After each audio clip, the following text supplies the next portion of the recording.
હિત માટે અને આપણા જીવન માટે જ દેતા હોય છે અને એ આપણે જો ધારણ કરીએ આ જ્ઞાનનો મહિમા એવો છે કે ગમે એટલા તીર્થો ફરો, ગમે એટલા વ્રત કરો, ગમે એટલા ઉપવાસ કરો, પણ સદગુરુ જે કરે એ બીજું કોઈ ના કરી શકે।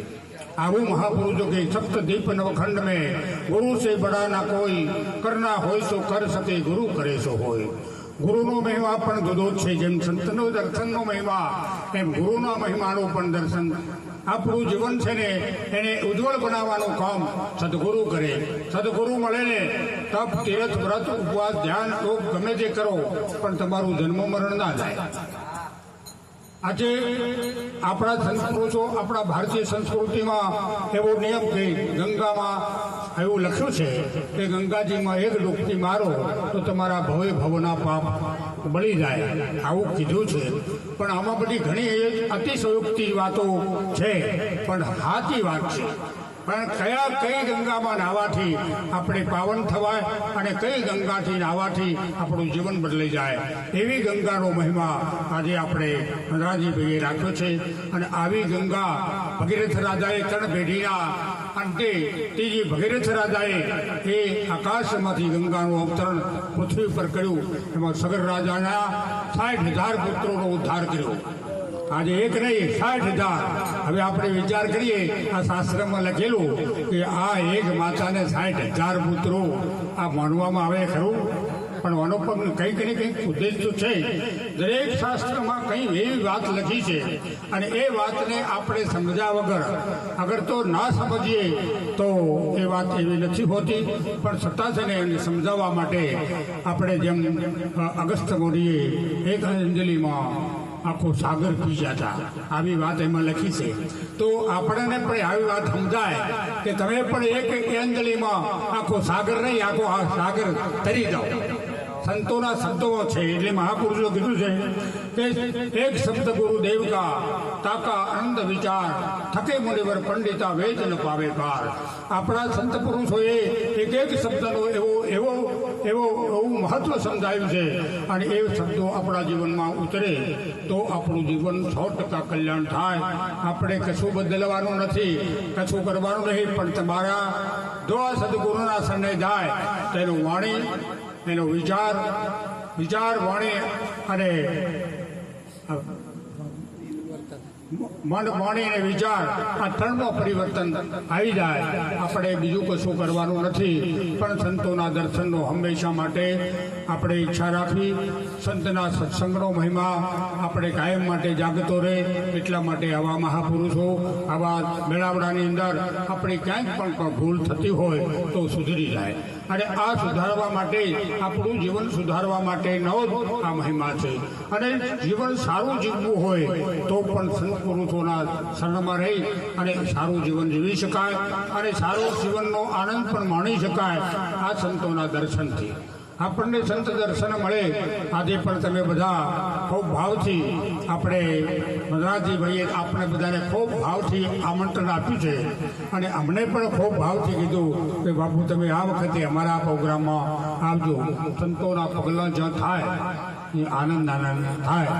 આપણે સંતોના પગલાં બધા છે ને, કોઈ હોમ કરાવે, હવન કરાવે, ગાયત્રી પાઠ કરાવે, પણ આવો મહિમા જે પોતાના મકાનમાં આપણે લગ્ન પ્રસંગે પણ પહેલો એક પ્રસંગ કરીએ ગૃહ શાંતિનો, તો ઘરમાં શાંતિ થાય। આપણને સંત પુરુષોએ કીધું છે કે જે ઘરમાં સંતના દર્શન થાય, સંતના પગલાં પડે અને એ સંતના પગલાં કર્યા પછી આવો મહિમા ભોજન સમારંભ એટલે પ્રસાદનો મહિમા રાખે તો એને ખોટું યજ્ઞનું ફળ મળે। યજ્ઞનો પણ મહિમા એવો છે।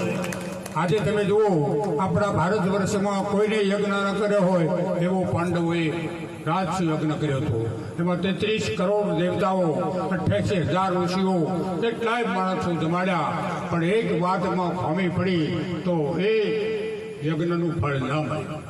અને એ બુદ્ધાની વાત છે, આપણે પણ એવું છે કે સદગુરુનો જે મહિમા છે ને એ સદગુરુનો મહિમા સમજાયો।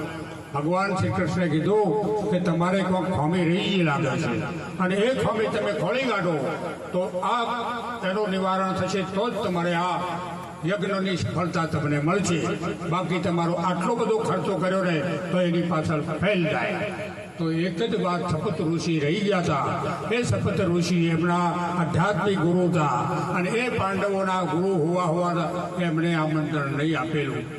અને એની પાછળ પણ આજે આપણને આજે ઈર્ષ્યા થાય છે એવું નહીં. પહેલાં આવું ચાલતું આવતું હતું. એટલે આ બધું છે.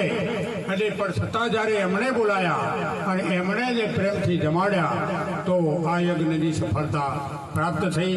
એમ આપણે કહીએ કે 68 તીર્થ મારા સદગુરુ ચરણે કોણ જાય 4 ધામ આગે જેને ગીર હરિજન હરિગુણ ગાય એ તો નિત ગંગાજી મનાય. અને આપણે ગંગાની મહિમા વાત કરી છે તો પાવન થવાની જે ગંગા છે જ્ઞાન ગંગાનો મહિમા મોટો અરે મુખે કહ્યો નવ જાય. આ જ્ઞાન ગંગામાં જે નાય એનું જીવન પાવન થાય અને એનું જન્મો જન્મનો ભવનો દુઃખ મટી જાય એ જ્ઞાન ગંગામાં. અને એ જ્ઞાન ગંગામાં સંત પુરુષો સદગુરુનો સ્પર્શ થતા અગર તો એની વાણીના એના હૃદયમાં ઉતરી જાય તો એનું જીવન ધન્ય થઈ જાય. એવો આપણા મહિમા છે. આપ તો બધા આપણે ગુરુમુખી હો અને કદાચ કોઈ ગુરુમુખી નહીં હોય તો એને જાગવાનો આપણને પ્રસંગ છે. અમુક કદાચ જાગી જાય, એક ટકોર વાગી જાય તો એક શબ્દથી ગુરુદેવનો એક શબ્દ લાગી જાય તો બેડો પાર થઈ જાય. એવો આપણો આ મહિમા છે. અને નિરાજ મહારાજે પણ કીધું છે કે એક સુગરાનો હમણે વાત કરી હતી કે સુગરાનો સુખ સો વખાણો આનંદ નથી. સુગરાનો સુગરો એટલે ગુરુવાળો. ગુરુ કરાયા છે ને એનું સુખ શું છે એવું મહાપુરુષે કીધું છે કે સુખ કહ્યું ના જાય સત્સંગનો. કે આ ઇન્દ્રના લોકથી પણ અધિક છે, વૈકુંઠથી વધતું જાય સુખ કહ્યું ના જાય સત્સંગનો. એમાં સત્સંગનો જે મહિમા છે. સત્યને ઓળખ્યા પછી આપણો આ સમાગમ છે અને સમાગમથી આપણને સુખ મળે. આપણે નિરાજ મહારાજના ભજનમાં પણ એક લખ્યું છે કે સમાગમ સંતનો સુખ ગારે સમાગમ સુખ ગારો રે. સમાગમ સંતોનો સુખ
સત્સંગ છે ને એનો સંગ કરવાનો છે અને સમાગમથી સુખ મેળવવાનું છે. સંતોનો સમાગમ થાય તો જ તમને સુખની પ્રાપ્તિ થાય. કેમ કે તમે જે સંતને જાણ્યો છે એનો સમાગમ થવો જોઈએ, અને એનો સમાગમ જો ના થાય તો તમને સુખની પ્રાપ્તિ ના થાય. એટલે તમામ મહાપુરુષો કહે છે કે સમાગમ સંતનો સુખકારી, લોને રામ નામ ઉરધારી, સમાગમ સંતનો સુખકારી. એટલે જે સત્ય આપણે જાણ્યું છે, જે આપણા સ્વરૂપની પ્રાપ્તિ થઈ છે, અને એનો આનંદ જો મેળવવો હોય તો સંતોનો સમાગમ કરવો, અને એ સમાગમથી જ આપણને સુખ થાય. આટલું કંઈ હું મારી વાણીને વિરામ આપું છું, કેમ કે આપણે ટૂંક સમયમાં આપણો આ કાર્યક્રમ પૂરો કરવાનું આયોજન છે. કેમ કે અમને પણ સવારમાં આખો દિવસ પ્રવૃત્તિમાં રહેવાનું છે. માટે સદગુરુ મહારાજનો જય.